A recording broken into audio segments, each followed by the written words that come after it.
Apparently, YouTube's algorithm loves top lists. Not top less, top list. As in the top 10 list, top 5 list. So from now on, I'll be providing you with some top 5 and top 10 lists of games that I like. My first top 5 video is going to be something that I talk about in this channel quite often. Something that irritates me. The top 5 signs your game should be free to play.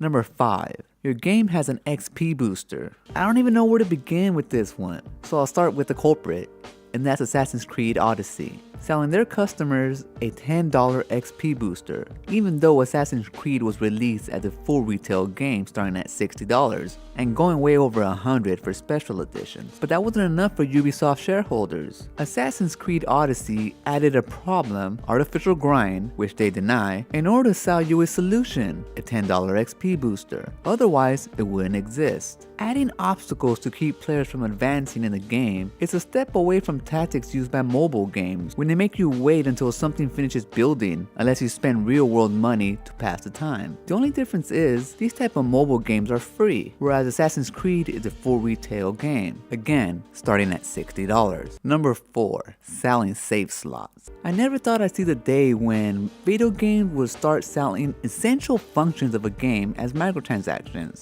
but that's exactly what Konami did with the release of Metal Gear Survive. In Metal Gear Survive, if you wanted to have a second game save, you would have to pay an additional $10 on top of what you already paid for the game. So this means that if you have a relative who lacks good judgment, like yourself if you bought this game, would either have to play on your account or shell out some cash. It kinda sounds like extortion, just a little. But honestly, I'm not surprised, at least I'm not trying to sell you a basic gun reticle. Number 3. Your game is selling gun reticles. Activision is selling a basic red dot reticle for the latest greatest game, Call of Duty Black Ops. Right now, if you have more money than sense, you can spend $1 for a basic red dot on the marketplace. And sadly, I'm sure it's going to sell like hotcakes. Why? Not because it's a good deal, but because gamers who play Call of Duty are gonna want it. So they figure, what's $1? And that's the type of attitude that corporations want from gamers. To those who say that it's player choice, I call BS. The player didn't have a choice to buy Call of Duty without microtransactions. Number 2. Your game has paid loot boxes. Loot boxes are fun.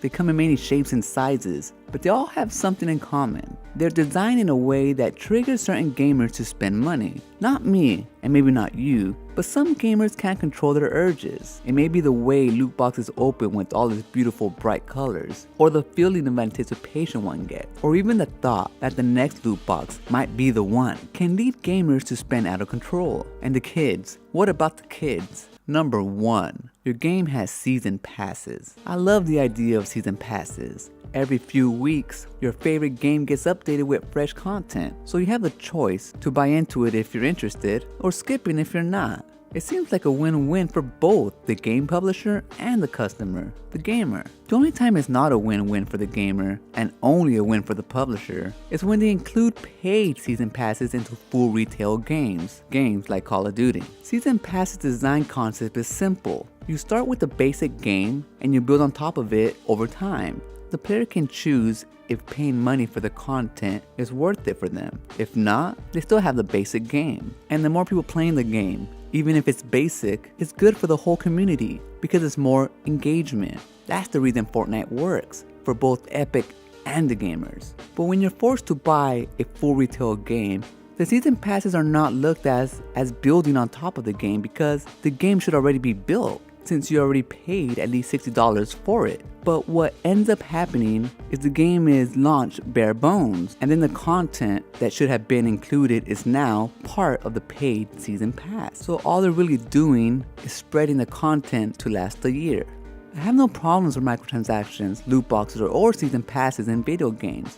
I only have a problem with them being in a full retail price video game, simply because you are being forced to pay for the same content twice. A fee to get in so you can spend more money, just like Costco. If your game is free and you need to add microtransactions, loot boxes, and season passes in order for your game to make money and to keep content rolling out, then I have nothing but love for you. If you're going to provide me with an awesome game that happens to be free, I can overlook the gamblers and the kids spending their life savings on your game. And I'll tell them, at the very least, they didn't have to buy the game first.